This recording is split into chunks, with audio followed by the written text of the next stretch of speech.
Welcome to the Tech Egg. Don't get scrambled. Enjoy the video. In this video, I will show how to make baklava in Toca Boca. First, let's gather our virtual ingredients. You will need some dough, a variety of nuts and items to create a sweet syrup. Find a mixing bowl and a baking tray in your Toca Boca kitchen. Make sure your virtual oven is ready to go, as we will be using it soon to bake our delicious treat.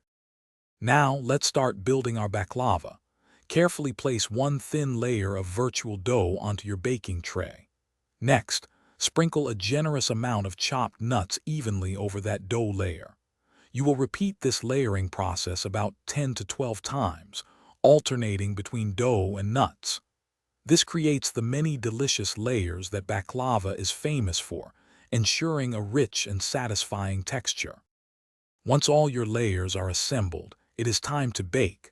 Place your baklava into the Toca Boca oven and bake it until it achieves a beautiful golden brown color.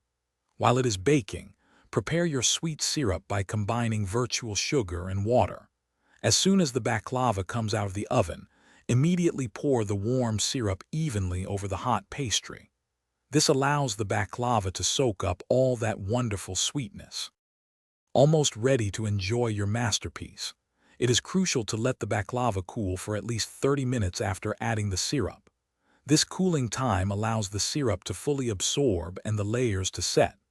Once cooled, carefully cut your baklava into small, traditional diamond-shaped pieces. For an extra touch, garnish with a sprinkle of virtual pistachios or any other topping you like. Enjoy your homemade Toca baklava. Thanks for watching. Consider subscribing if I helped unscramble your problems.